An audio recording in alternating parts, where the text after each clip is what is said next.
Hello प्यारे विद्यार्थियों, आप सभी का आपके अपने YouTube channel mission government teacher SP पर हार्दिक स्वागत है। आपके लिए लेकर आया हूँ बीए फिफ्थ सेमेस्टर की हिंदी साहित्य की महामैराथन क्लास। तो इस क्लास के अंदर आपको बहुत ही ज़्यादा महत्वपूर्ण और इम्पोर्टेंट क्वेश्चन बताए जाएंगे जो कि आपकी परीक्षा के लिए वेरी वेरी इंपॉर्टेंट है। इसके अंदर आपको छोटे बड़े सारे क्वेश्चन पूरा सिलेबस के अकॉर्डिंग तैयार करवाए गए हैं। तो क्लास को पूरी देखें और चैनल को सब्सक्राइब करें और इस क्लास को ज़्यादा से ज़्यादा शेयर ज़रूर करें ताकि हर विद्यार्थी तक ये क्लास पहुंच सके। तो क्लास को शुरू करते हैं। सबसे पहले अगर आप नए हैं चैनल पर तो चैनल को सब्सक्राइब ज़रूर कर दें। इसकी पीडीएफ लेनी है तो व्हाट्सएप चैनल ज्वाइन करें या जो नंबर दे रखा है आप वहाँ से मैसेज कर सकते हैं।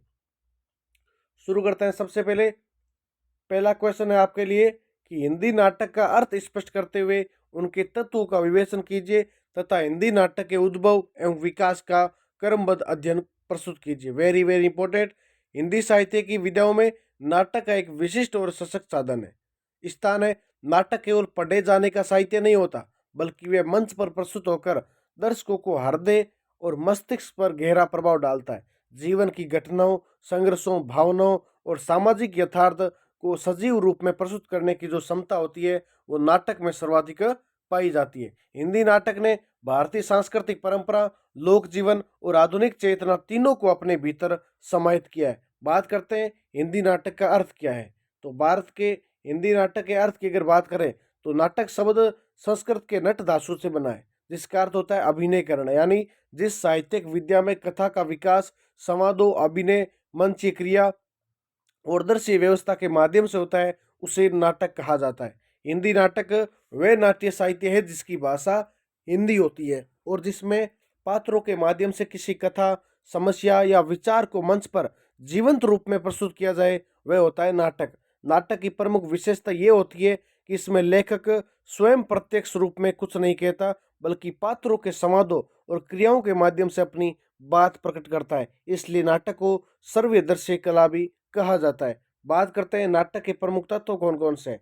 तो नाटक, अगर हिंदी नाटक के तत्वों की बात करें तो नाटक की सफलता उसके तत्वों के संतुलित संयोजन पर निर्भर करती है। प्रमुख नाट्य निम्नलिखित होते हैं। सबसे पहले आता है कथा वस्तु। कथा वस्तु यानी प्लॉट क्या होता है। तो कथा वस्तु नाटक की आत्मा होती है और ये घटनाओं का क्रमबद्ध संगठन है जिसके माध्यम से कथा आगे बढ़ती है। अच्छी कथा वस्तु में आरंभ, विकास, संघर्ष, उत्कर्ष और समाधान स्पष्ट रूप से दिखाई देते हैं। दूसरा आता है पात्र, यानी जो नाटक होता है उसकी सफलता के लिए, उसके संघर्ष के लिए, उसके संयोजन के लिए या उसको संतुलित रखने के लिए एक पात्र की आवश्यकता वेरी वेरी इंपॉर्टेंट होने, यानी जिसका चरित्र चित्रण किसका है। तो पात्र नाटक के प्राण होते हैं। पात्रों का चरित्र चित्रण स्वाभाविक, सजीव और प्रभावशाली होना चाहिए। पात्रों के माध्यम से ही नाटककार अपने विचार एवं संवेदनाएं प्रकट करता है। तीसरा होता है संवाद। संवाद क्या होता है। तो संवाद नाटक की रीढ़ होते हैं। प्रभावी संवाद संक्षिप्त, सजीव और पात्रानुकूल होते हैं। संवादों के माध्यम से कथानक आगे बढ़ता है और पात्रों का चरित्र उद्घाटित करता है। चौथा पॉइंट होता है संघर्ष, यानी संघर्ष के बिना नाटक नीरस हो जाता है और ये संघर्ष व्यक्ति और व्यक्ति के बीच और व्यक्ति और समाज के बीच या व्यक्ति और परिस्थितियों के बीच हो सकता है। संघर्ष ही नाटक में रोचकता लाता है। अगला जो 5 नंबर पॉइंट होता है उद्देश्य। उद्देश्य कैसा होना चाहिए।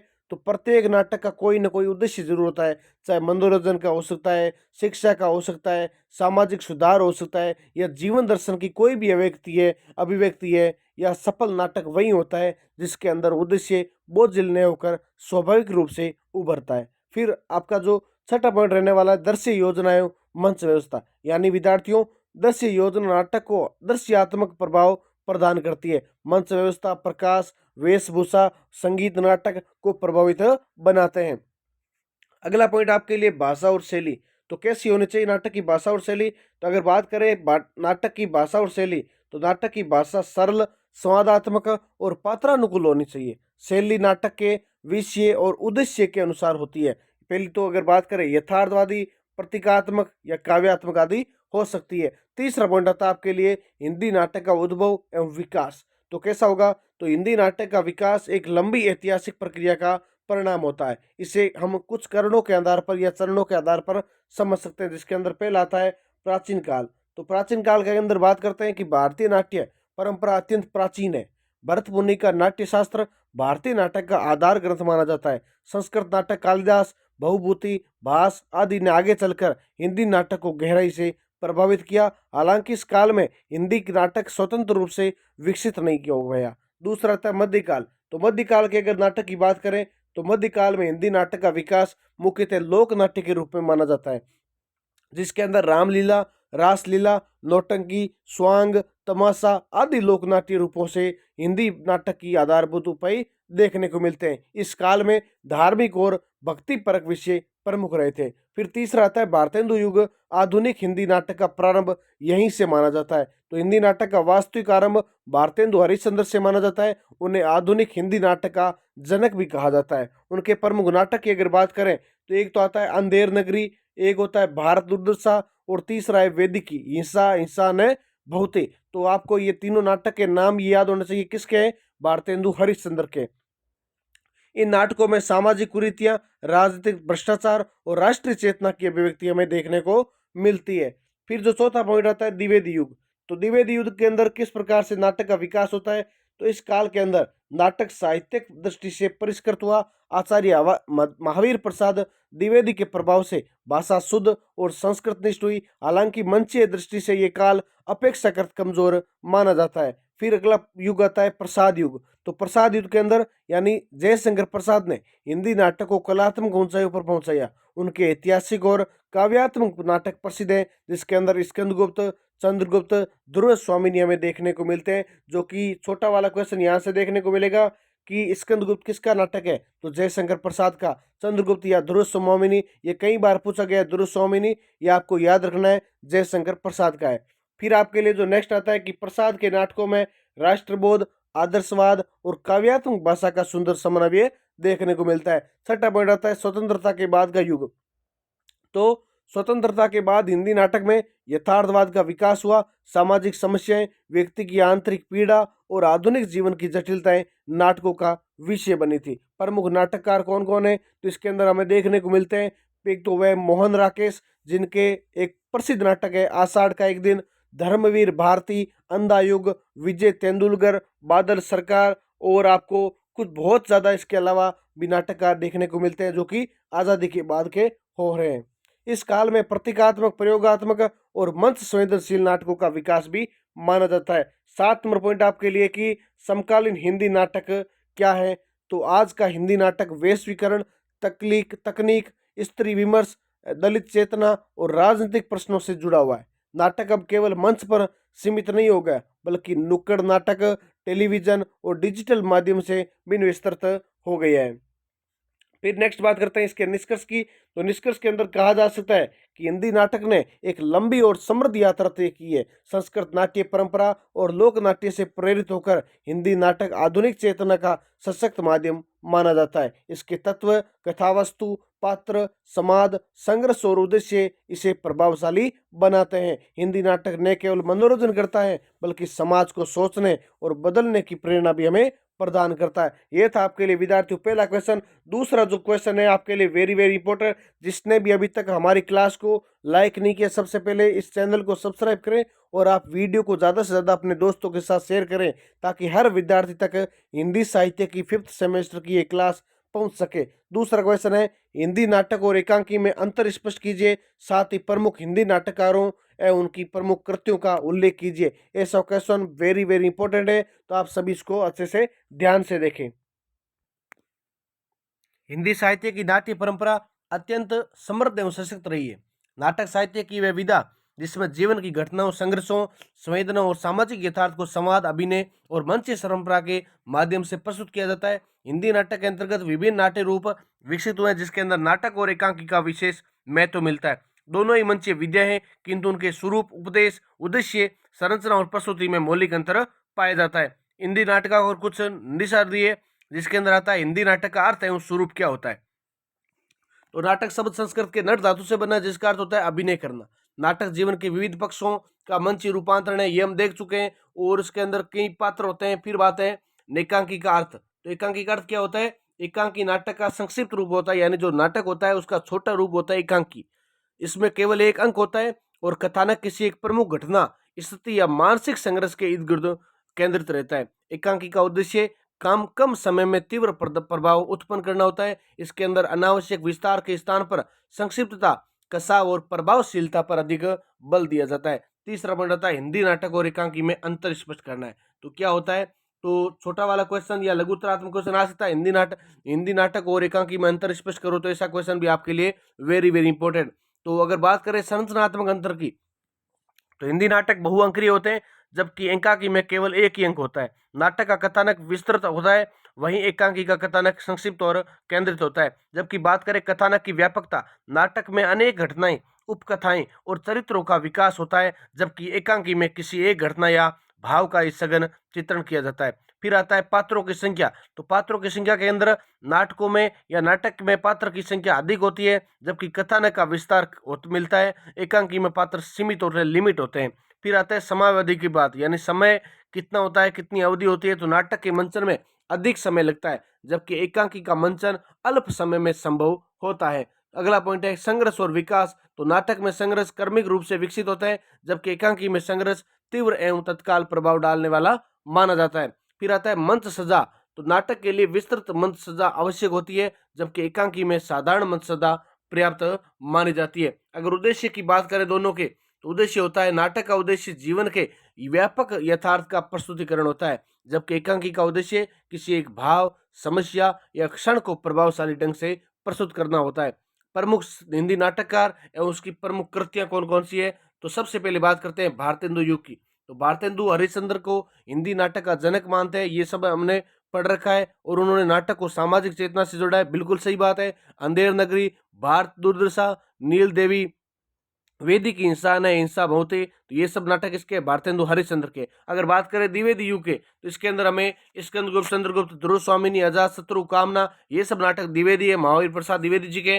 और प्रसिद्ध बात करें आधुनिक हिंदी नाटकों की, तो उसके अंदर आषाढ़ का एक दिन, आधे अधूरे, लहरों के राजहंस, ये सब किसके मिलते हैं, आधुनिक हिंदी नाटककारों के, यानी जिसके अंदर यथार्थवादी दृष्टिकोण मिलता है, मनोवैज्ञानिक विश्लेषण मिलता है, ये सब इनके मिलते हैं। फिर बात करते हैं धर्मवीर भारती, अंधा युग। ये नाटक महाभारत की पृष्ठभूमि में आधुनिक मानव की नैतिक दुविधाओं को प्रस्तुत करता है। जबकि बात करें उपेंद्र नाथ अश्क की, जिसके अंदर तूफान से पहले, लहरों के राजहंस, ये सब किसके हैं, उपेंद्र नाथ डे के हैं। फिर बात करते हैं गिरीश कर्नाड के। तो गिरीश कर्नाड के अंदर तीन प्रमुख इसके नाटक हैं, एक तो तुगलक, एक हयवदन, एक नागमंडल। ये तीनों नाटक किसके हैं, ये है कर्नाड के हैं। कर्नाड के नाटक मिथक और इतिहास को आधुनिक संदर्भों से जोड़ते हैं। विद्यार्थियों, बात करते हैं प्रमुख हिंदी एकांकी लेखक और कौन है, जिसके अंदर आपको याद करना है राम कुमार वर्मा। राम कुमार वर्मा का है एकांकी संग्रह। जगदीश चंद्र माथुर का है भोर का तारा, वेरी वेरी इंपॉर्टेंट। भोर का तारा किसका है, जगदीश चंद्र माथुर का। जबकि बात करें लक्ष्मी नारायण मिश्र का है मुक्ति का रहस्य। मुक्ति का रहस्य क्या है, जे लक्ष्मी नारायण मिश्र है विद्यार्थियों। उपेंद्र नाथ अश्क का है दीपदान, क्या है, दीपदान। ये सब है एकांकियां। अगर बात करें कि इन लेखकों ने एकांकी को साहित्यिक गरिमा प्रदान की और उसे स्वतंत्र विद्या के रूप में स्थापित किया था। निष्कर्ष की अगर बात करें, तो हिंदी नाटक और एकांकी दोनों ही नाट्य साहित्य की महत्वपूर्ण विद्या है। नाटक जहां जीवन के व्यापक यथार्थ, सामाजिक संघर्ष और ऐतिहासिक चेतना को विस्तार पर प्रस्तुत करता है, वहीं एकांकी संक्षिप्तता में गहन प्रभाव उत्पन्न करता है। हिंदी नाटककारों एवं एकांकी लेखकों ने अपने सृजन से न केवल एक हिंदी साहित्य को समृद्ध किया, बल्कि समाज को भी जागरूक करने का निर्णय लिया। आज भी हिंदी नाटक और एकांकी सामाजिक, सांस्कृतिक और वैचारिक अभिव्यक्ति का सशक्त माध्यम बन गए हैं। बात करते हैं नेक्स्ट क्वेश्चन के, 3 नंबर क्वेश्चन क्या है कि अंधेर नगरी नाटक की कथा वस्तु एवं उद्देश्य स्पष्ट करते हुए इसे हिंदी नाटक परंपरा की दृष्टि से मूल्यांकन कीजिए। वेरी वेरी इंपॉर्टेंट, अच्छा क्वेश्चन है। अगर आप ध्यान लगाकर इस क्लास को देखेंगे और अपने पेपर से जस्ट 1 या 2 दिन पहले, और जितनी बार अगर ज़्यादा देखेंगे उतने आपके फायदा है। अगर आप पीडीएफ लेकर पढ़ते हो तो भी आप अच्छे से कवर कर सकते हैं। बाकी इस पीडीएफ के अंदर, इस क्लास के अंदर आपका पूरा सिलेबस कवर हो रहा है, तो आपके लिए वेरी वेरी इंपॉर्टेंट क्लास है। अगर बात करें कि हिंदी नाटक परंपरा में भारतेंदु हरिश्चंद्र का नाम अत्यंत सम्मान के साथ लिया जाता है, तो वे आधुनिक हिंदी साहित्य के जनक माने जाते हैं। उनका प्रसिद्ध नाटक और अंधेर नगरी 1881 न केवल एक व्यंग्यात्मक कृति है बल्कि तत्कालीन सामाजिक, राजनीतिक और न्यायिक व्यवस्था पर तीखा प्रहार भी करता है। ये नाटक प्रहसन शैली में रचित है, जिसमें हास्य, व्यंग्य और कटाक्ष के माध्यम से शासन तंत्र की अव्यवस्था और अराजकता को उजागर किया जाता है। बात करते हैं नाटक की कथा वस्तु की, तो अंधेर नगरी की कथा एक काल्पनिक राज्य पर आधारित है। यानी जो अंधेर नगरी है वो कथा किस पर आधारित है? एक काल्पनिक जो राज्य है, यानी विचारों के अंदर सोचा गया राज्य, उस पर आधारित है, जहां का शासन अत्यंत अन्यायी, अविवेकी और मूर्खतापूर्ण देखने को मिलता है। इस राज्य का राजा स्वयं को न्यायप्रिय मानता है, किंतु वास्तव में उसके निर्णय तर्कहीन और हास्यास्पद यानी जो मजाक जैसे देखने को मिलते हैं। अगर बात करें महंत और शिष्य का प्रवेश कैसे होता है, तो कथा का प्रारंभ एक महंत यानी एक ऋषि मुनि और उसके दो शिष्यों गोवर्धन दास और नरहरिदास से माना जाता है। महंत अपने शिष्यों को उपदेश देता है कि अंधेर नगरी और चौपड़ राजा के राज्य में कभी निवास नहीं करना चाहिए, क्योंकि वहां न नीति होती है और ना विवेक होता है विद्यार्थियों। दूसरा पॉइंट इसके अंदर बनता है कि अंधेर नगरी का चित्रण करते हैं। चित्रण की अगर बात करें तो गोवर्धन दास गुरु की बात नहीं मानकर नगर में चला जाता है और वहां वे देखता है कि सब वस्तुएं, सब्जी, मिठाई, कपड़ा ठके शेर के भाव बिक रही है और ये सुनने में आकर्षक लगता है, किंतु वास्तव में ये आर्थिक अव्यवस्था और मूल्य प्रणाली के पतन का प्रतीक मानी जाती है। तीसरा पॉइंट बनता है इसके अंदर गुरु की चेतावनी और शिष्य की मूर्खता। कैसे? तो महंत गोवर्धन दास की चेतावनी देता है कि ये व्यवस्था टिकाऊ नहीं है और शीघ्र ही विनाश का कारण बनेगी, परंतु गोवर्धन दास सस्ते जीवन के लोभ में वहीं रुक जाता है। चौथा पॉइंट क्या बनता है? न्याय व्यवस्था की विडंबना। तो अगर न्याय व्यवस्था की विडंबना की बात करें तो एक दिन एक दीवार गिरने से एक व्यक्ति की मृत्यु हो जाती है। मृतक का भाई न्याय की मांग करता है और राजा जांच बैठाता है, किंतु दोषी तय करने की प्रक्रिया पूरी तरह हास्यास्पद यानी मजाक के रूप में ले लेता है। दीवार दोषी ठहराई जाती है, फिर चिनाई करने वाला यानी जो दीवार किसी की मृत्यु हो जाती है वो क्या करता है? राजा उस दीवार को दोषी ठहराता है, यानी उस व्यक्ति के मौत के कारण कौन है? वो दीवार है। और फिर जिसने ये दीवार चीनी है उसको क्या करता है? वो दोषी मानता है। फिर ईंट बनाने वाले को दोषी मानता है, फिर भट्टा मालिक को मानता है और अंततः एक निर्दोष व्यक्ति को फांसी देने का आदेश दिया जाता है। ये देखिए, आपको देखकर भी हंसा आने लग रहा है, क्योंकि ये इस प्रकार की न्याय व्यवस्था की विडंबना करता है। क्योंकि क्या है, ये एक प्रकार से मजाक के रूप में, हंसकर रूप में देखने वाली चलती है। फिर ये पूरी प्रक्रिया न्याय प्रणाली की मूर्खता और निरंकुशता को उजागर करती है। बात करें अगर गोवर्धन दास की मृत्यु कैसे होती है, तो अंततः राजा उपदेश देता है कि जो सबसे मोटा है उसी को फांसी दी जाए, क्योंकि पतली गर्दन फांसी के फंदे में नहीं आएगी। संयोगवश गोवर्धन दास मोटा होता है और उसे फांसी दे दी जाती है। इस प्रकार की उस समय क्या होती है? ये न्याय प्रणाली होती है। अगर बात करें महंत की चतुराई की, तो महंत शिष्य की मृत्यु पर दुखी होता है, किंतु बुद्धिमत्ता से राजा को फांसी देने के लिए उकसाता है। राजा स्वयं को महंत समझकर फांसी पर चढ़ने को तैयार हो जाता है और अंततः राजा का अंत हो जाता है और अंधेर नगरी का पतन हो जाता है। बात करें अगर नेक्स्ट पॉइंट की, नेक्स्ट पॉइंट आता है नाटक का उद्देश्य क्या होता है। अगर नाटक के उद्देश्य की बात करें तो अंधेर नगरी केवल हास्य नाटक नहीं है, बल्कि उसके गहरे सामाजिक और राजनीतिक उद्देश्य हैं। पहला पॉइंट आता है इसके अंदर निरंकुश शासन की आलोचना, यानी एक राजा ऐसा जो किसी की सुनता नहीं है, बल्कि क्या होता है, वो निरंकुश होता है, अपने खुद के फैसले लेता है, खुद की बात मानता है। तो नाटक का प्रमुख उद्देश्य निरंकुश और अविवेकी शासन व्यवस्था पर व्यंग्य करना है। राजा के निर्णय बिना विवेक होते हैं, यानी अपने सह विवेक से न लेकर, अपने तर्क से ले लेकर और अपने न्याय के द्वारा न करके वो क्या करता है? गलत तरीकों से इस्तेमाल करता है। दूसरा पॉइंट होता है भ्रष्ट और अक्षम न्याय व्यवस्था का चित्रण, यानी इस पर क्या किया गया है? भ्रष्ट चित्रण किया गया है। न्याय प्रक्रिया पूरी तरह हास्यास्पद है। दोषी तय करने में तर्क और प्रमाण का कोई स्थान नहीं है, बल्कि वो क्या करता है? दीवार को क्या कर देता है? दोषी ठहरा देता है और जो ईंट बनाता है उसको सजा दे देता है। तो एक प्रकार से क्या है? तर्क को मानने वाला नहीं साबित होता है और ये तत्कालीन न्याय व्यवस्था की विडंबना को दर्शाता है। बात करें इसके तीसरे पॉइंट की, जनता की मूर्खता पर व्यंग्य। कैसे? तो जनता बिना प्रश्न की हर आदेश को स्वीकार करती है, यानी अगर राजा ऐसा है तो जनता वहां की कैसी है? अगर कम से कम अगर राजा गलत कर रहा है तो जनता को क्या करने चाहिए? सवाल करने चाहिए। अगर आज मान के चले कि हमारा देश के प्रधानमंत्री है या अपने राज्य के मुख्यमंत्री होते हैं या अपने गांव के सरपंच होते हैं, अगर वो कोई गलत कार्य कर रहे हैं, हमें जनता को क्या करना चाहिए? उन्हें सवाल करने चाहिए, हमें अच्छा कार्य करवाना चाहिए, ताकि अगर जनता अगर अच्छे से जागरूक होगी तभी राजा है, चाहे सरपंच है, चाहे मुख्यमंत्री है, वो क्या करेगा? अपना नैतिक दायित्व समझकर अच्छा कार्य करेगा। अगर बात करें जनता की मूर्खता पर व्यंग्य, तो जनता क्या करती है, बिना प्रश्न की हर आदेश को स्वीकार कर लेती है और सस्ते दामों से सुख सोचते हैं और भविष्य की चिंता नहीं करते। चौथा पॉइंट है गुरु शिष्य परंपरा का महत्व। कैसे? तो महंत विवेक और अनुभव का प्रतीक है, जबकि गोवर्धनदास लोभ और मूर्खता का होता है। ये संदेश देता है कि गुरु की सीख की उपेक्षा विनाश का कारण बनती है। पांच पॉइंट आता है आपके लिए सामाजिक चेतना का प्रसार करना।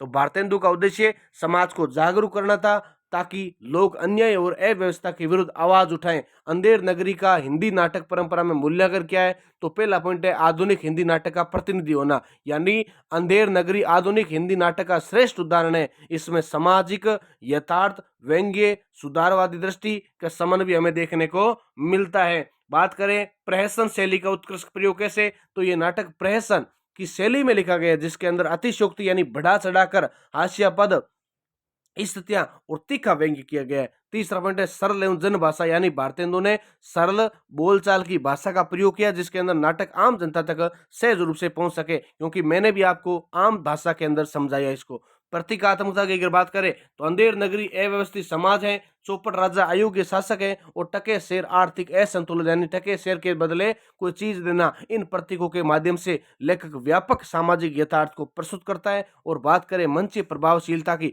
नाटक के संवाद छोटे, चुटीले और मंच के अनुकूल होते हैं। यही कारण है कि आज भी ये नाटक मंच पर अत्यंत लोकप्रिय माना जाता है। तो छठा पॉइंट आता है इसके अंदर यथार्थ और व्यंग्य का संतुलन, यानी नाटक हास्य मजाक से भरपूर होते हुए भी गंभीर सामाजिक सच्चाइयों को उजागर करता है, जो इसे कालजयी बनाता है। अगर बात करते हैं इसके निष्कर्ष की, तो निष्कर्ष कहा जा सकता है कि अंधेर नगरी भारतेंदु हरिश्चंद्र की सर्वश्रेष्ठ व्यंग्यात्मक नाट्य करती है और इसकी कथा वस्तु सरल होते हुए भी गहरे सामाजिक और राजनीतिक और नैतिक संदेश देती है। ये नाटक न केवल अपने समय की शासन व्यवस्था की आलोचना करता है, बल्कि आज भी प्रासंगिक है। हिंदी नाटक परंपरा में इसका स्थान अत्यंत महत्वपूर्ण है और ये आधुनिक हिंदी नाटक के विकास में एक मील का पत्थर माना जाता है।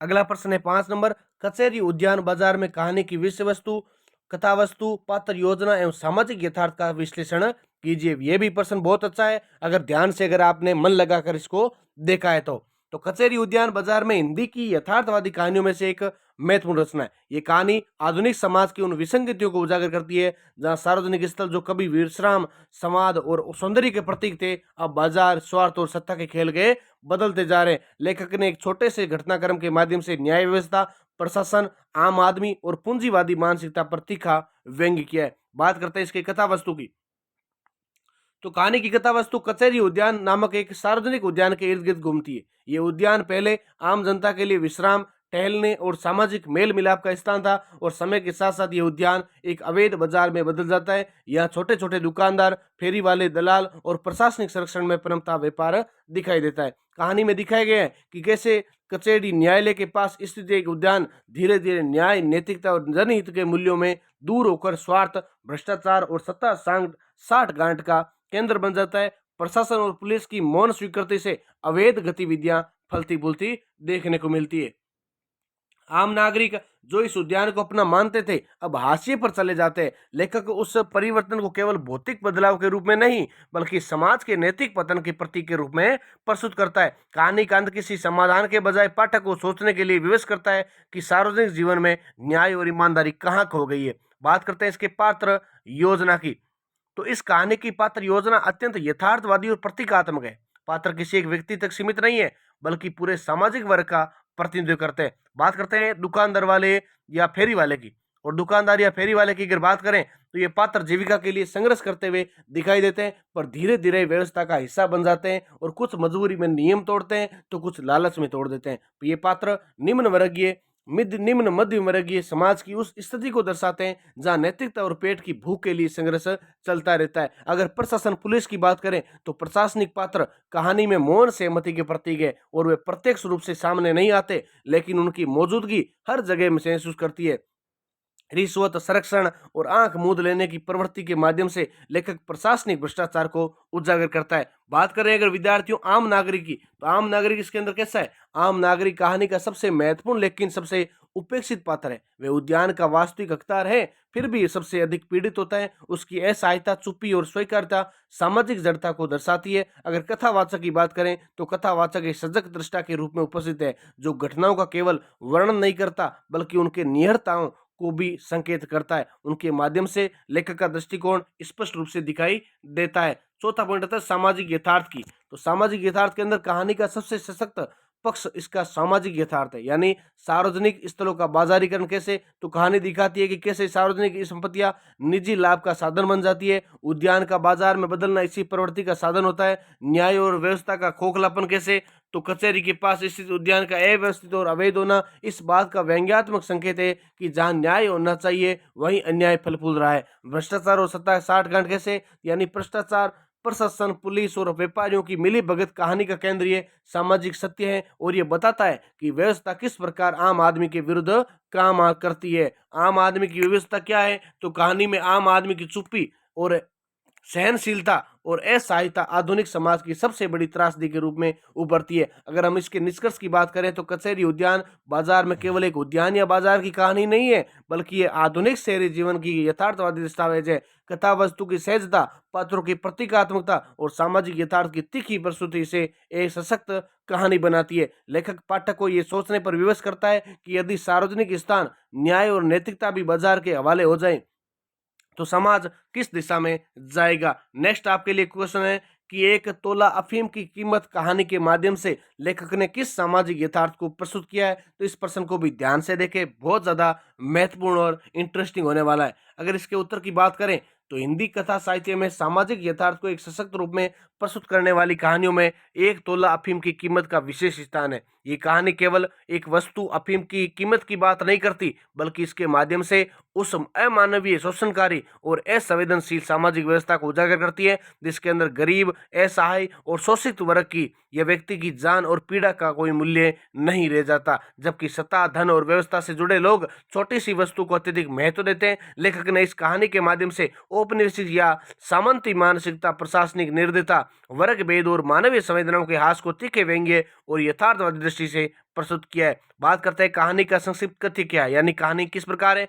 तो कहानी का केंद्र एक गरीब, साधारण और असहाय व्यक्ति है जिसकी पत्नी या परिवार का कोई सदस्य गंभीर बीमारी से पीड़ित होता है और उस बीमारी में राहत पाने के लिए एक तोला अफीम की आवश्यकता होती है, जो उस समय औषधि के रूप में प्रयुक्त होती थी। लेकिन अफीम पर सरकारी नियंत्रण होने के कारण उसे बिना अनुमति प्राप्त करना अपराध माना जाता है। मजबूरीवश वह व्यक्ति नियम तोड़ता है या अफीम प्राप्त करने का प्रयास करता है। प्रशासन और कानून उसकी अमानवीय यानी मानवीय व्यवस्था को समझने के बजाय उसे अपराधी की तरह देखता है। परिणाम स्वरूप एक तोला अफीम की कीमत उस गरीब के लिए पैसों की नहीं, बल्कि अपमान, पीड़ा और भय और मानवीय गरिमा के हनन की कीमत बन जाती है। बात करें, दूसरा पॉइंट है कि गरीब की व्यवस्था और सामाजिक असमानता। आप एक एक पॉइंट को ध्यान से देखें। अगर आपने पॉइंट को दिमाग के अंदर बैठा लिया ना, तो ये जो मैं आपके लिए लाइन बोल रहा हूँ ना, आप उसको अच्छे से कवर कर सकते हैं और अच्छे से लिख सकते हैं। इस कहानी का सबसे बड़ा सामाजिक यथार्थ ये है कि गरीब की व्यवस्था, लेखक ने दिखाया है कि गरीब व्यक्ति बीमारी, भूख और पीड़ा से जूझते हुए भी व्यवस्था के सामने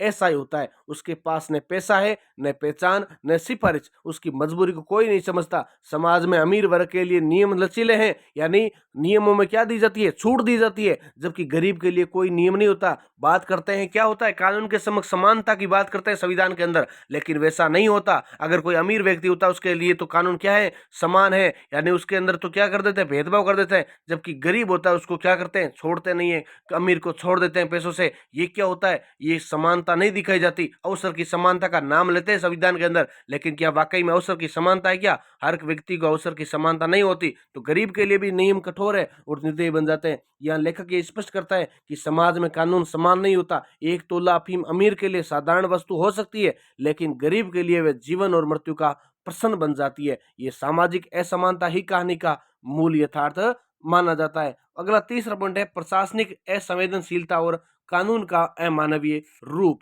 कहानी में प्रशासन और कानून का जो रूप सामने आता है वह अत्यंत निठुर है। कानून का उद्देश्य मानव कल्याण होना चाहिए, लेकिन यहाँ वे मानवता से कर चुका यंत्र बनकर सामने आता है। अधिकारी नियमों की आड़ में अपनी जिम्मेदारी से बचते हैं। उन्हें इस बात से कोई सरोकार नहीं है कि अफीम बीमार को राहत दे सकती है। उनके लिए केवल ये महत्वपूर्ण है कि नियम न टूटे। लेखक ने यहाँ सामाजिक सच्चाई उजागर की। जब कानून मानवीय संवेदना से अलग हो जाते हैं तब वह अत्याचार का रूप ले लेता है। गरीब व्यक्ति की पीड़ा, उसकी गुहार और उसकी नैतिक सच्चाई कानून के पतनों में कहीं दर्ज नहीं होती। चौथा पॉइंट है औपनिवेशिक और सामंती मानसिकता का चित्रण। यानी कैसे? यानी एक तोला अफीम की कीमत कहानी में उस समय की औपनिवेशिक और सामंती मानसिकता भी स्पष्ट दिखाई देती है। यानी सत्ता के प्रतिनिधि अपने आप को जनता से ऊपर समझते हैं। गरीब व्यक्ति उनके लिए केवल एक संख्या या अपराधी है, इंसान नहीं है। ये मानसिकता केवल ब्रिटिश शासन तक सीमित नहीं थी, बल्कि भारतीय समाज की सामंती सोच का भी हिस्सा मानी जाती है। यहाँ गरीब की आवाज का कोई मूल्य नहीं होता था। लेखक ने इस मानसिकता पर तीखा व्यंग्य करते हुए दिखाया कि सत्ता में बैठे लोग मानवीय मूल्यों से कितने दूर हो चुके हैं। पांचवा पॉइंट आपके लिए कि मानवीय संवेदना का संकट कैसे। तो मानवीय संवेदना का अगर संकट की बात करें तो कहानी का एक अत्यंत महत्वपूर्ण सामाजिक यथार्थ यह भी है कि मानवीय संवेदना का हास होना, उसका गिरावट आना। समाज में कोई भी गरीब की पीड़ा से द्रवित नहीं होता। न पड़ोसी होता है, न अधिकारी होता है, न समाज होता है। हर व्यक्ति अपने स्वार्थ और भय में जकड़ा हुआ है। यह स्थिति बताती है कि समाज केवल आर्थिक और प्रशासनिक रूप से नहीं होता, बल्कि नैतिक दायित्व से भी। अगर किसी व्यक्ति की हम अगर मदद कर सकते हैं, वही सबसे बड़ा पुण्य होता है। अगर आपके पास पैसा नहीं है तो आप नैतिक कार्य से, आप अपने दिल से, अगर अपने मन से अगर उसकी सेवा करते हैं, अगर उसकी आप मदद करते हैं, तो वह सबसे महत्वपूर्ण होता है। क्योंकि यह चीज कोई जरूरी नहीं है कि आपने अगर किसी को पैसा दिया है तो उसकी मदद होती है। अगर आप अपने मन से, दिल से, अगर नैतिक दायित्व के रूप में भी अगर किसकी मदद करते हैं, हर व्यक्ति की हम मदद कर सकते हैं। अगर आप ये क्लास है, अगर आज आप देख रहे हैं, आपको लगता है कि आपको हेल्प हो रही है और आपको अच्छे से याद हो रहा है, तो अगर आप अपने दोस्तों को, 5 दोस्तों को भी शेयर करेंगे, और कोई व्यक्ति अगर किताब लेकर नहीं पढ़ सकता और किसी के कारणवश उसने पढ़ा नहीं है और किसी कारण से अगर वो बैक लग जाती, फेल लग जाता है, तो उसका साल बर्बाद हो सकता है, उसके हजारों पैसे लग जाते हैं। अगर आपने अगर एक क्लास शेयर कर दी तो उसके कितने पैसे बच सकते हैं और उसको अच्छे से याद भी हो सकता है। और पेपर के समय अगर वो अच्छे से लिख कर आएगा तो उसको, आपको मदद मिलेगी, उसको मदद मिलेगी और हजारों बच्चों को मदद मिलेगी। लेखक ये संकेत देता है कि जब समाज में करुणा, सहानुभूति और सहयोग समाप्त हो जाते हैं, तब छोटी सी चीज भी बड़े अन्याय का कारण बन जाती है। अगला पॉइंट है वस्तु ही की नहीं, जीवन की कीमत भी होती है। तो जीवन की कीमत कैसे होती है? तो शीर्षक एक तोला अफीम की कीमत प्रतीकात्मक है। यहाँ कीमत केवल अफीम की नहीं, बल्कि गरीब के जीवन, उसकी इज्जत और उसकी पीड़ा की कीमत है। लेखक ये प्रश्न उठाता है कि क्या अव्यवस्था में एक तोला अफीम की कीमत इंसानी जान से अधिक होती है? कहानी का उत्तर स्पष्ट है, उस समाज में हाँ। ये सामाजिक यथार्थ अत्यंत कड़वा है, लेकिन सच्चा भी है। लेखक ने बिना भावुकता के यथार्थवादी शैली में इस सच्चाई को प्रस्तुत किया है। सातवां पॉइंट है व्यंग्य और यथार्थ का संयोजन करना। तो कहानी की भाषा और शैली में व्यंग्य और यथार्थ का सुंदर संयोजन है। लेखक सीधे उपदेश नहीं देता, बल्कि इस घटनाओं के माध्यम से व्यवस्था की विडंबना को क्या करता है? उजागर करता है। और ये व्यवस्था पाठक को सोचने पर मजबूर करता है कि जिस समाज में कानून तो है लेकिन न्याय नहीं है, वह समाज कितना खोखला माना जाता है। अगर हम निष्कर्ष की बात करें इसके, तो कहा जा सकता है कि एक तोला अफीम की कीमत कहानी के माध्यम से लेखक ने भारतीय समाज के उस कटु सामाजिक यथार्थ को प्रस्तुत किया जहाँ गरीबी सबसे बड़ा अपराध है,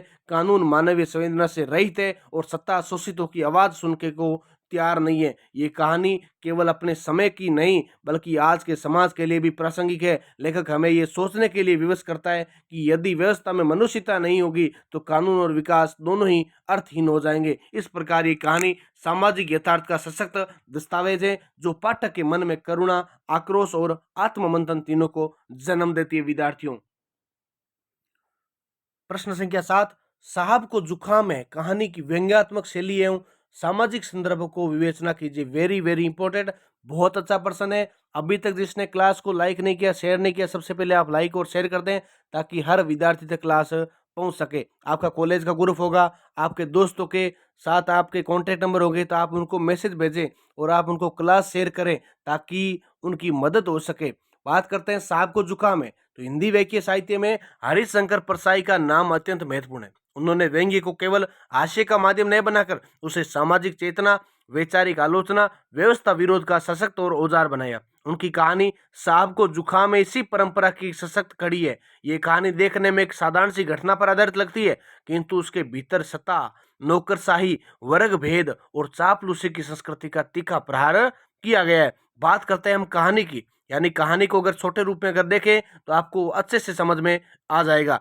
कहानी का केंद्रीय प्रसंग यह है कि एक बड़े अधिकारी अर्थात साहब को क्या हो जाता है, साधारण सा जुकाम हो जाता है, और ये सामान्य बीमारी होते हुए भी पूरे कार्यालय में पूरे अधीनस्थ कर्मचारियों के लिए क्या बन जाती है, वो आपदा बन जाती है।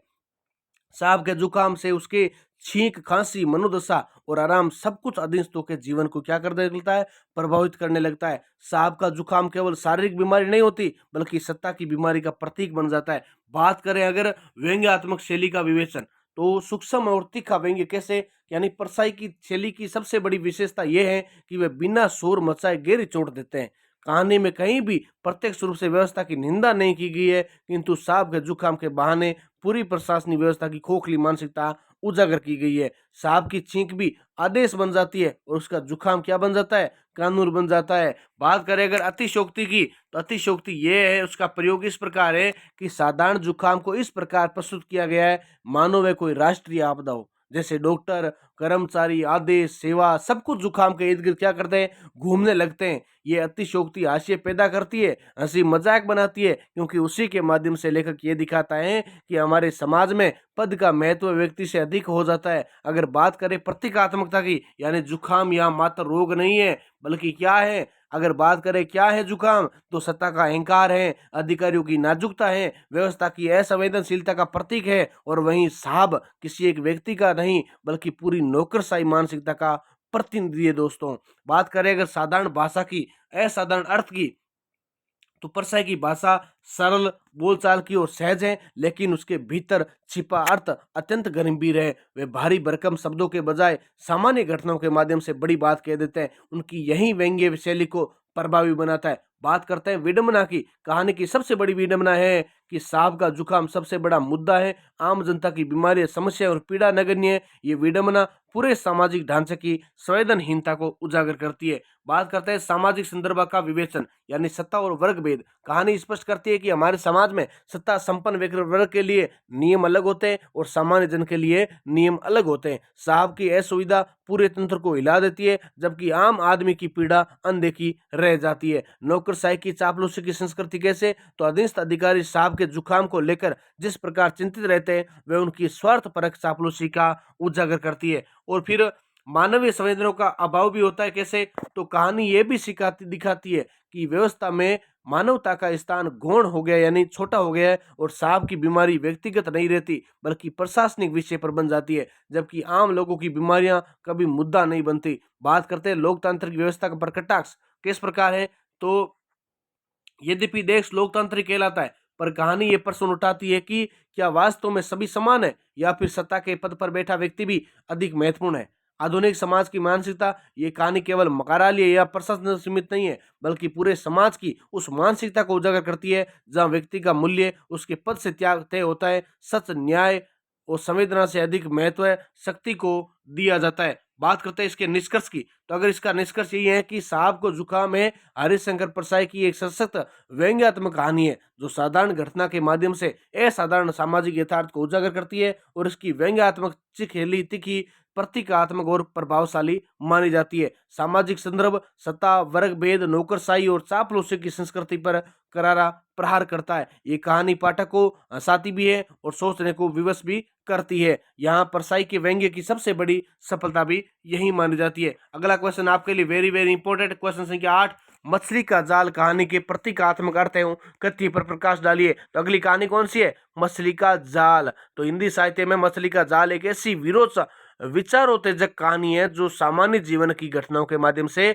गहरे सामाजिक, नैतिक और मानवीय यथार्थ को प्रतीकात्मक रूप में प्रस्तुत करती है। ये कहानी केवल मछली पकड़ने या जाल बिछाने की कथा नहीं है, बल्कि उसके माध्यम से लेखक ने मानव जीवन, समाज, सत्ता, शोषण और व्यवस्थाओं से जटिल संबंधों को उजागर किया है। कहानी का कथ्य और प्रतीक दोनों ही से अर्थगर्भित रचना बनाते हैं। बात करते हैं कहानी का संक्षिप्त कथ्य की, तो कहानी में मछली और जाल का प्रसंग केंद्र में होता है। जाल ऐसा साधन है जिसमें मछलियां अनजाने में फंस जाती है। वे स्वतंत्रता की चाह में जल में विचरण करती है, परंतु जाल उनके लिए मृत्यु या बंधन का क्या बन जाता है, कारण बन जाता है। फिर यह स्थिति धीरे धीरे केवल मछलियों तक सीमित नहीं होकर मानव जीवन की विडंबना का रूप ले लेती है। लेखक इस कथा के माध्यम से ये दिखाता है कि जिस प्रकार मछलियां लोभ, भोजन या अज्ञानवश जाल में फंस जाती है, उसी प्रकार मनुष्य भी सामाजिक, आर्थिक और राजनीतिक जालों में उलझ जाता है। मछली का प्रतीकात्मक अर्थ यह होता है कि सामान्य, कमजोर और निरीह मानव का, निम्न वर्गीय, शोषित और साधारण जन का, उस व्यक्ति का जो जीवन में स्वतंत्रता चाहता है पर परिस्थितियां से क्या करता है, वो हार जाता है। मछली जल में स्वतंत्र दिखती है पर उसकी स्वतंत्रता क्षणिक होती है, यानी कम समय के लिए होती है। उसी प्रकार समाज का साधारण मनुष्य भी स्वयं को स्वतंत्र समझता तो है, लेकिन वास्तव में अनेक उद्देश्य अदृश्य बंधनों में जकड़ा होता है। गरीबी, बेरोजगारी, सामाजिक रूढ़ियां और सत्ता का दबाव उस पर कहीं न कहीं होता है। जाल का प्रतीकात्मक अर्थ क्या है? जाल इस कहानी का सबसे सशक्त प्रतीक है। इसका अर्थ केवल मछली पकड़ने का साधन नहीं, बल्कि शोषणकारी सामाजिक व्यवस्था, पूंजीवादी और सत्तात्मक ढांचा, छल, लोभ और प्रलोभन, कानून, प्रशासन और व्यवस्था की जटिलता माना जाता है। बात करते हैं नेक्स्ट।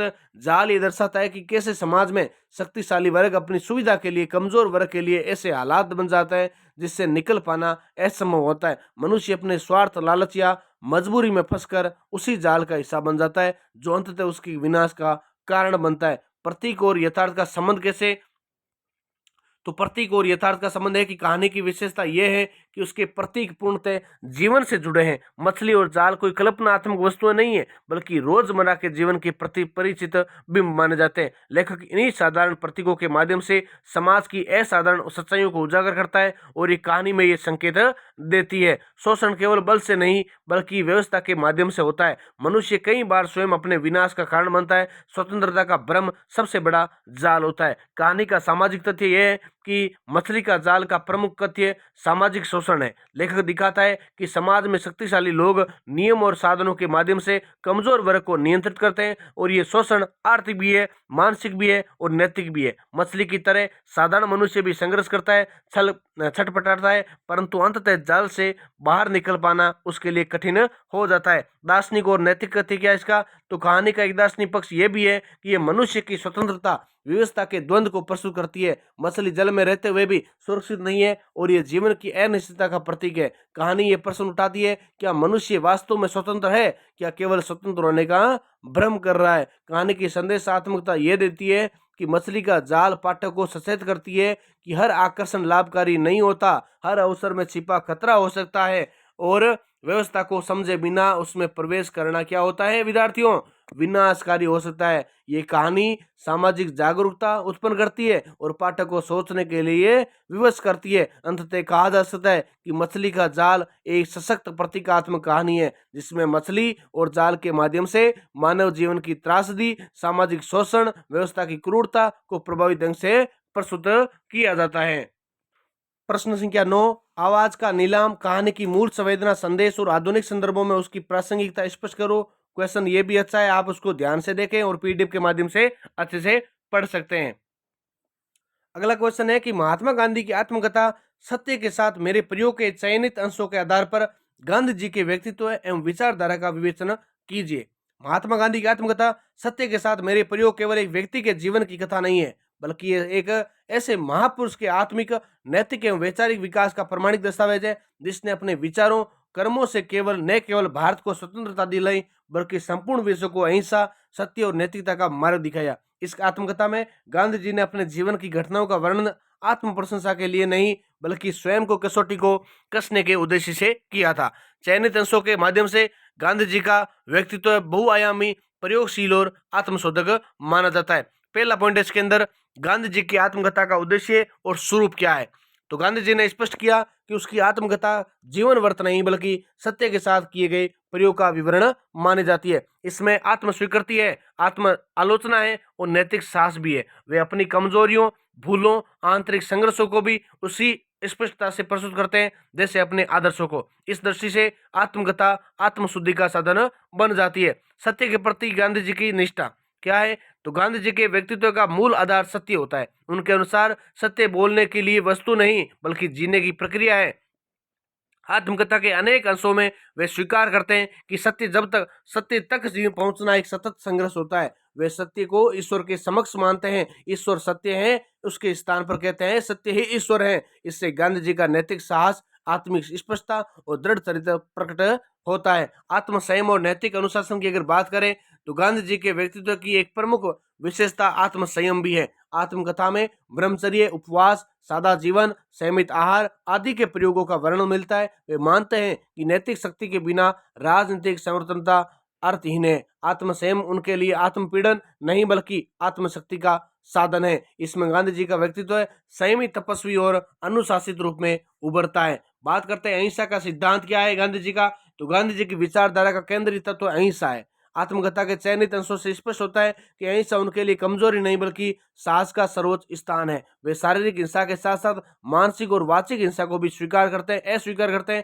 अहिंसा उनके राजनीतिक आंदोलनों जैसे सत्याग्रहों, असहयोग, सविनय अवज्ञा उसका नैतिक आधार मानी जाती है। इससे गांधी जी एक नैतिक क्रांतिकारी के रूप में सामने आते हैं। सत्याग्रह की अगर अवधारणा की बात करें तो गांधी जी क्या कहते हैं, उनकी मौलिक देन है। आत्मकथा में दक्षिण अफ्रीका के अनुभव से सत्याग्रह के विकास की झलक मिलती है। सत्याग्रह का अर्थ होता है सत्य पर अडिग रहने वाला, अन्याय का अहिंसक प्रतिरोध करने वाला। इसमें विरोधी को पराजित नहीं बल्कि परिवर्तित करने का उद्देश्य मिलता है। गांधी जी का व्यक्तित्व है यह नैतिक नेतृत्वकर्ता के रूप में उभरता है। बात करते हैं आत्म स्वीकृति और आत्म आलोचना की, तो गांधी जी की महानता का एक महत्वपूर्ण पक्ष उनकी आत्म स्वीकृति भी है। कैसे, तो वे अपनी भूलों जैसे बाल्यावस्था की गलतियां, पारिवारिक जीवन की त्रुटियां उनको बिना संकोच के स्वीकार करते हैं। यह आत्मालोचना उन्हें और अधिक मानवीय बनाती है। वे स्वयं को आदर्श नहीं बल्कि प्रयोगकर्ता मानते हैं। इससे उनका व्यक्तित्व ईमानदार, पारदर्शी और आत्मविश्लेषी बनता जाता है। बात करते हैं उसके सामाजिक सुधार संबंधी विचारधारा की गांधी जी की, तो आत्मकथा के चयनित अंशों में गांधी जी के सामाजिक विचार से स्पष्ट होते हैं। अस्पृश्यता का विरोध है यानी छुआछूत का, नारी का सम्मान करते हैं, श्रम की प्रतिष्ठा, अपने काम को महत्व देते हैं। स्वदेशी और ग्राम स्वराज की अवधारणा भी गांधी जी के द्वारा दी गई। वे मानते हैं कि राजनीतिक स्वतंत्रता तभी सार्थक है जब समाज नैतिक और समतामूलक माना गया। अगर गांधी जी का व्यक्तित्व एक समाज सुधार के रूप में भी उभरता है। बात करते हैं धर्म और आध्यात्मिक दृष्टिकोण की, तो गांधी जी का धर्म संकीर्ण नहीं बल्कि मानवीय और नैतिक है। वे सभी धर्मों के मूल तत्व सत्य, प्रेम, करुणा को स्वीकार करते हैं। आत्मकथा में उनका आध्यात्मिक संघर्ष दिखाई देता है। वे उन्हें आत्मबल प्रदान करता है। इससे गांधी जी का व्यक्तित्व आध्यात्मिक मानवतावादी बन जाता है। सादगी और कर्मशीलता, गांधी जी का जीवन सादगी का प्रतीक है। यानी आत्मकथा में उनके साधारण जीवन, न्यूनतम आवश्यकताओं और कर्म प्रदान दृष्टि का उल्लेख है। वे कथनी और करनी में अंतर नहीं रखते। इससे उनका व्यक्तित्व आदर्श आचरण का जीवंत उदाहरण बनता है। गांधी जी की विचारधारा का समग्र अगर मूल्यांकन की बात करें तो सत्य के साथ मेरे प्रयोग में चयनित अंशों से स्पष्ट होता है कि गांधी जी की विचारधारा नैतिकता, सत्य, अहिंसा और आत्मसंयम पर आधारित है। उनका व्यक्तित्व स्थिर नहीं बल्कि निरंतर विकसित होने वाला माना गया है। वे विचार एवं व्यवहार की एकता के प्रतीक भी माने जाते हैं। अगला प्रश्न आपके लिए वेरी वेरी इंपॉर्टेंट, अमृतलाल नागर के यात्रा वृत्तांत के चयनित अंशों के आधार पर यात्रा साहित्य की विशेषताओं का वर्णन करो। ये भी प्रश्न आपको ध्यान से पढ़ना है। पीडीएफ अगर आपने ले रखी है, क्योंकि बहुत से विद्यार्थियों ने लगभग पीडीएफ ले रखी है, और जिसने अभी तक नहीं ली है तो आप मैसेज कर सकते हैं व्हाट्सएप चैनल से, ताकि आपको पीडीएफ अच्छे से पढ़ने के अंदर कोई परेशानी न हो सके।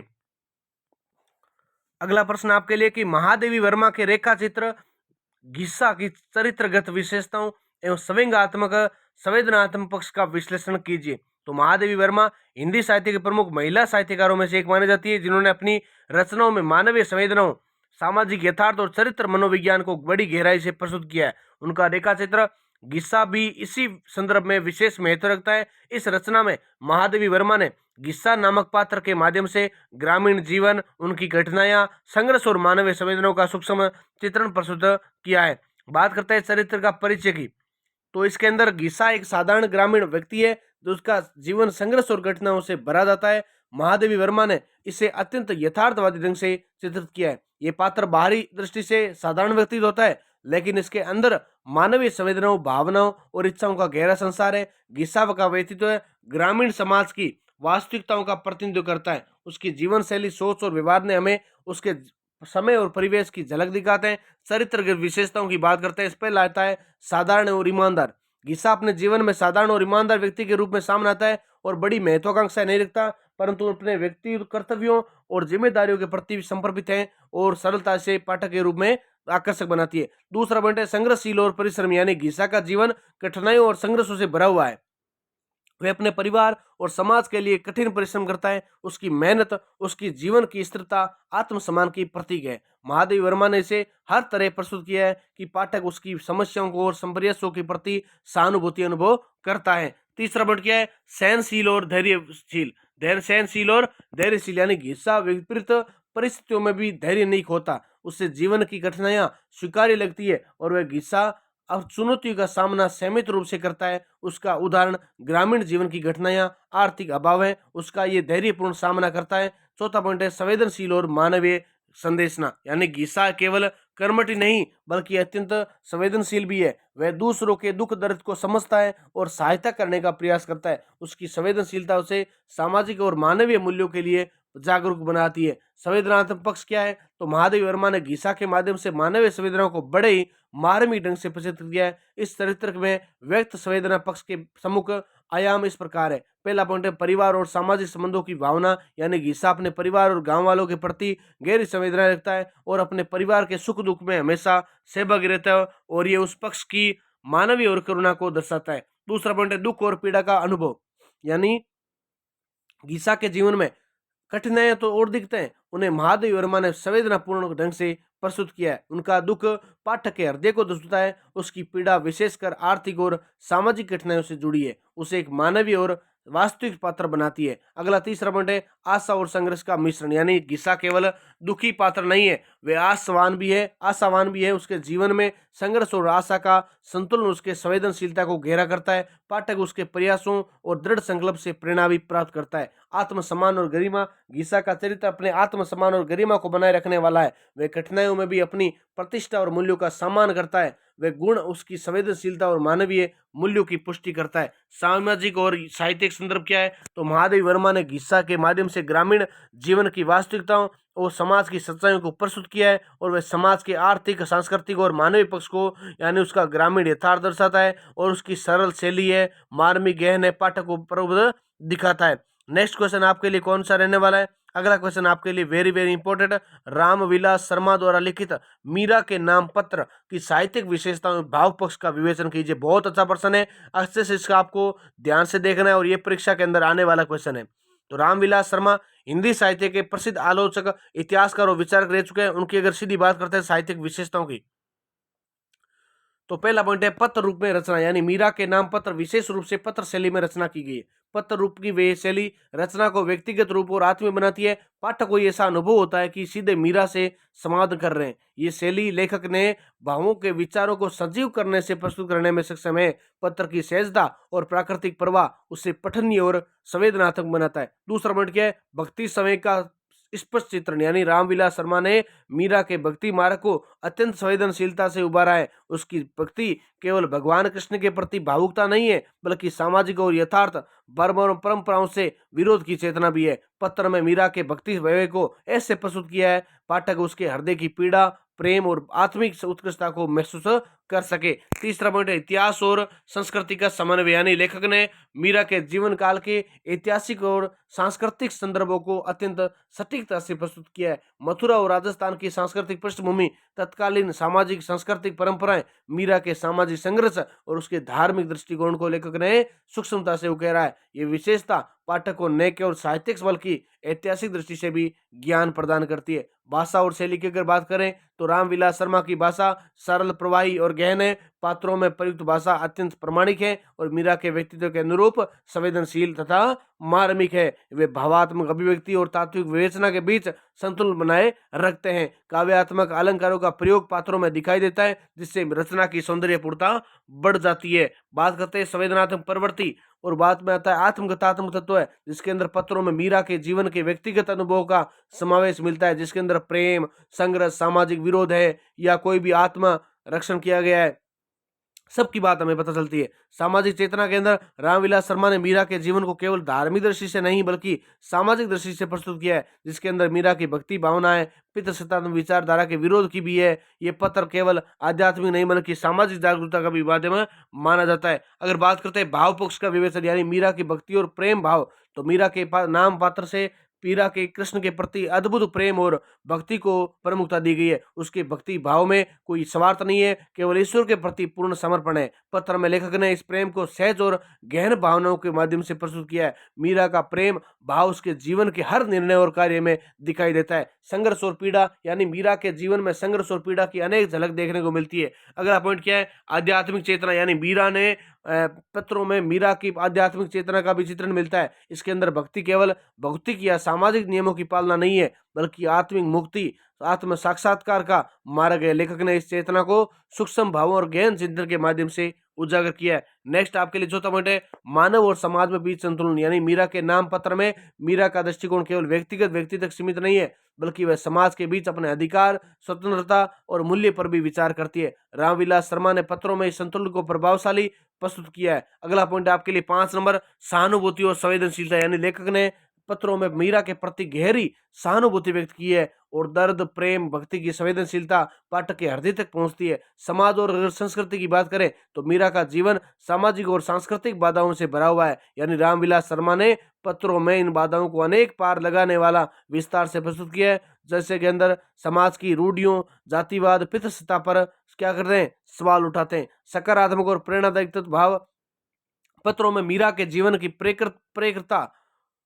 प्रेरकता को भी उजागर किया गया है। उनके संघर्ष भक्ति और आत्मविश्वास का संदेश आज भी पाठकों की नैतिक आध्यात्मिक और सामाजिक दृष्टि प्रेरित करता है। इस भाव पक्ष रचना को केवल ऐतिहासिक या साहित्यिक मूल्य तक सीमित नहीं रखता बल्कि उसे जीवन दर्शन का स्रोत बनाता है। नेक्स्ट इसका निष्कर्ष आप अच्छे से पढ़ लेना। अगला क्वेश्चन आपके लिए श्रद्धा और भक्ति निबंध के आधार पर आचार्य रामचंद्र शुक्ल की निबंध शैली और वैचारिक दृष्टि का विवल्याकरण कीजिए। तो इसके अंदर मोटे मोटे तौर पर देख लेते हैं इसका सार क्या है। तो श्रद्धा और भक्ति का सार यही है कि शुक्ल जी के अनुसार श्रद्धा और भक्ति मनुष्य की आंतरिक चेतना से जुड़ी होती है। वह भावना है जिसे उन्नति की ओर ले जाती है। श्रद्धा का संबंध आदर विश्वास और आत्म आस्था से, जबकि भक्ति श्रद्धा की परिपक्व अवस्था है जिसके अंदर आत्मसमर्पण और नैतिक शुद्धता निहित होती है। लेखक ये स्पष्ट करते हैं कि श्रद्धा अंधविश्वास नहीं है, भक्ति निष्क्रिय पलायन नहीं है, दोनों का भाव कर्तव्य विवेक और नैतिकता से जुड़ा है। शुक्ल जी इन भावों को सामाजिक जीवन की उपयोगिता के संदर्भ मानते हैं, न कि केवल धार्मिक या आध्यात्मिक। आचार्य रामचंद्र शुक्ल क्या कहते हैं कि तर्कवान और वैज्ञानिक दृष्टिकोण कैसे,